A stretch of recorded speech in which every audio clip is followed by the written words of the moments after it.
नमस्कार। आज हम बात करने वाले हैं भारत के उपराष्ट्रपति के बारे में। ये एक ऐसा पद है जो सुनने में तो काफी सीधा साधा लगता है ना? पर असल में इसके कई दिलचस्प पहलू हैं। तो चलिए आज इसी को अच्छे से समझते हैं। तो सबसे पहले दिमाग में यही सवाल आता है कि भाई भारत के उपराष्ट्रपति असल में करते क्या हैं? क्या ये पद सिर्फ एक तरह का स्टैंड बाय है? मतलब जब प्रेसिडेंट ना हो तब काम आएंगे? इसका जवाब उतना सिंपल नहीं है जितना सुनने में लगता है। और सबसे दिलचस्प बात तो यह है कि इस पद के अपने आप में कोई तय काम है ही नहीं, बल्कि ये दो बहुत ही जरूरी जिम्मेदारियां निभाते हैं। एक तो राज्यसभा के सभापति यानी चेयरमैन के तौर पर, और दूसरी कुछ खास सिचुएशन में, मान लीजिए राष्ट्रपति का पद खाली हो जाए, उनकी मृत्यु, इस्तीफे या महाभियोग की वजह से, तब वो एक्टिंग प्रेसिडेंट यानी कार्यवाहक राष्ट्रपति बनते हैं। तो चलिए इस स्टैंड बाय लीडर की भूमिका और उनके काम को जरा और गहराई से समझते हैं। तो जैसा कि हमने कहा, उपराष्ट्रपति का मेन काम मतलब उनका day to day job Rajya Sabha की अध्यक्षता करना है। पर यहां एक बहुत ही कमाल की बात है, वो खुद उस सदन के सदस्य नहीं होते। सोचिए, सभापति के तौर पर वो सदन में डिसिप्लिन बनाए रखते हैं, डिबेट्स को मैनेज करते हैं, और अगर कभी किसी बिल पर वोट टाई हो जाए तो अपना कास्टिंग वोट देते हैं। और एक और मजेदार फैक्ट, उन्हें जो सैलरी मिलती है वो वाइस प्रेसिडेंट होने की नहीं, बल्कि राज्यसभा का सभापति होने की मिलती है।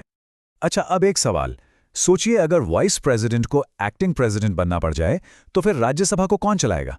क्या काम रुक जाएगा? नहीं, बिल्कुल नहीं। इसके लिए भी हमारे संविधान में पूरी व्यवस्था है। ऐसी सिचुएशन में राज्यसभा के जो डेप्यूटी चेयरमैन होते हैं, जो कि सदन के मेंबर्स में से ही चुने जाते हैं, वो ये जिम्मेदारी संभालते हैं। मतलब सिस्टम एकदम फूल प्रूफ है, देश का कोई भी काम नहीं रुकता। तो ठीक है, हमने ये तो समझ लिया कि उपराष्ट्रपति का काम क्या है। अब आते हैं उस टॉपिक पर जो कॉम्पिटिटिव एग्जाम्स के नजरिए से बहुत बहुत जरूरी है। आखिर इस पद तक पहुंचते कैसे हैं? मतलब वाइस प्रेसिडेंट का इलेक्शन होता कैसे है? ओके, तो अब यहां एक जबरदस्त टिप है, खासकर उन लोगों के लिए जो तैयारी कर रहे हैं। संविधान के आर्टिकल्स याद करना मुश्किल लगता है ना? तो ये लीजिए एक ट्रिक, उसानी का चूस। बस ये एक शब्द याद रखिए। उ से उपराष्ट्रपति का पद, स से सभापति, नी से कार्यवाहक राष्ट्रपति, का से निर्वाचन यानी इलेक्शन।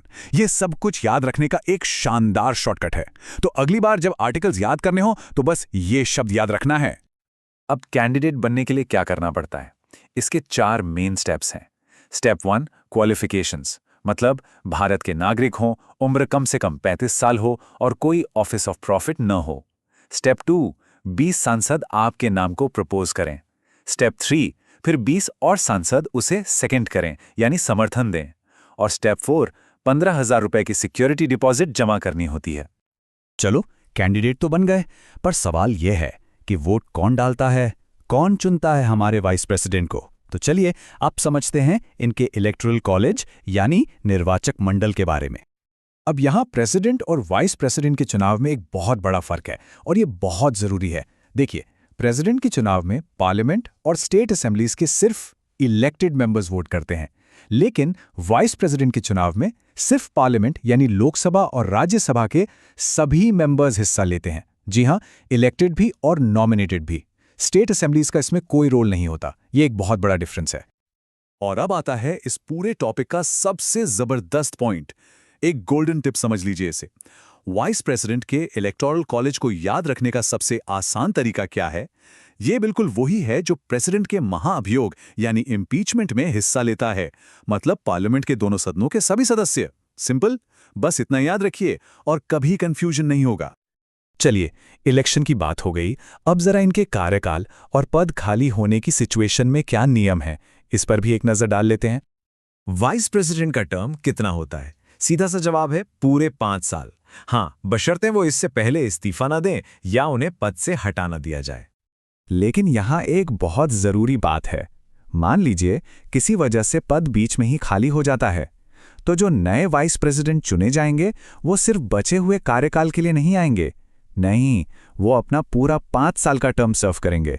ये एक इंपॉर्टेंट पॉइंट है। अब पद खाली होने पर चुनाव करवाने के नियम में भी एक बड़ा फर्क है। प्रेसिडेंट की पोस्ट 6 महीने के अंदर भरना कंपल्सरी है, ये नियम है। लेकिन वाइस प्रेसिडेंट के लिए संविधान एक खास शब्द इस्तेमाल करता है, यथाशीघ्र। इसका मतलब है एज सून एज पॉसिबल या जितनी जल्दी हो सके। मतलब कोई फिक्स टाइम लिमिट जैसे 6 महीने नहीं दी गई है।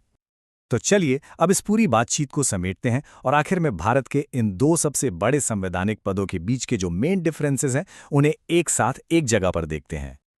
तो ये रहा एक क्विक रिकैप। दोनों पदों के बीच सारे जरूरी अंतर एक नज़र में। देखिए, इलेक्टोरल कॉलेज अलग है, नॉमिनेट करने वालों की संख्या अलग है, प्रेसिडेंट के लिए 50-50, वाइस प्रेसिडेंट के लिए 20-20। वैकेंसी भरने का नियम अलग है, 6 महीने बनाम यथाशीघ्र। और शपथ कौन दिलाता है ये भी अलग है, प्रेसिडेंट को चीफ जस्टिस ऑफ इंडिया और वाइस प्रेसिडेंट को प्रेसिडेंट ऑफ इंडिया। ये टेबल सारे पॉइंट्स को याद रखने के लिए एकदम परफेक्ट है। तो आखिर में एक सवाल, एक ऐसा पद जिसका अपना कोई सीधा काम है ही नहीं, फिर भी ये इतना जरूरी क्यों है? ये सवाल हमें इस पद की असली कॉन्स्टिट्यूशनल इंपॉर्टेंस पर सोचने पर मजबूर करता है। ये सिर्फ एक स्टैंड बाय पोस्ट नहीं है, बल्कि इसे अक्सर भविष्य के राष्ट्रपति पद के लिए एक तरह का लॉन्च पैड भी माना जाता रहा है। असल में ये पद हमारे लोकतंत्र के बैलेंस, उसकी कॉन्टिन्यूटी और पार्लियामेंट्री प्रोसेस को स्मूथली चलाने के लिए एक बहुत मजबूत खंबा है। इस पर सोचिएगा जरूर।